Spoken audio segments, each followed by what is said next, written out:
So some people who have been following this movement, which happened in Jantar Mantar, must be wondering like, what is the future of it? And this is for those people who are also part of the organizing team. So basically, what happens in such movements, which were like part of the Arab Spring or the Occupy movement, which happened, which were very sporadic, which had a lot of people, which had very strong sense of diversity, and it was very autonomous also, that each participant was doing their own thing. And they also claim that they are not political, and then they also talking about that we don't want structures. So all that is really cool for one time, that when people come together and we build up something, but there is so much energy has been built up, and now the challenge with this movement, so they would now need structures, and the structures that we have learned is a parliamentary democracy, is a very top down kind of a system. So I'm sure that the Gen Z and the younger people will be more creative in it, but that's where they need to put the energy to create alternate systems, which are more kind of inclusive.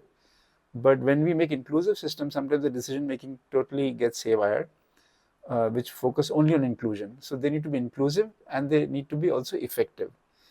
And so the decision making and the structure and the governance is going to be part of it also, that they have to create.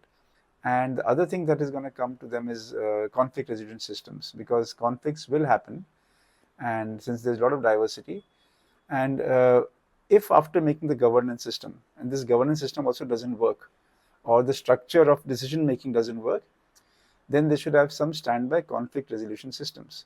So, and the other part which was constantly there, that we are not political, that's also the story that was going on.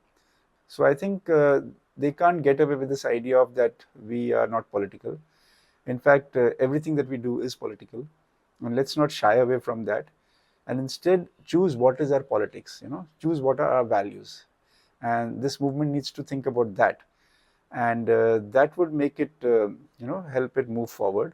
So looking at these things like the decision making system, which is collaborative, which has inclusion and effectiveness, and a conflict resolution system, and also understanding the politics of it, or maybe spelling out clearly the values that this movement holds.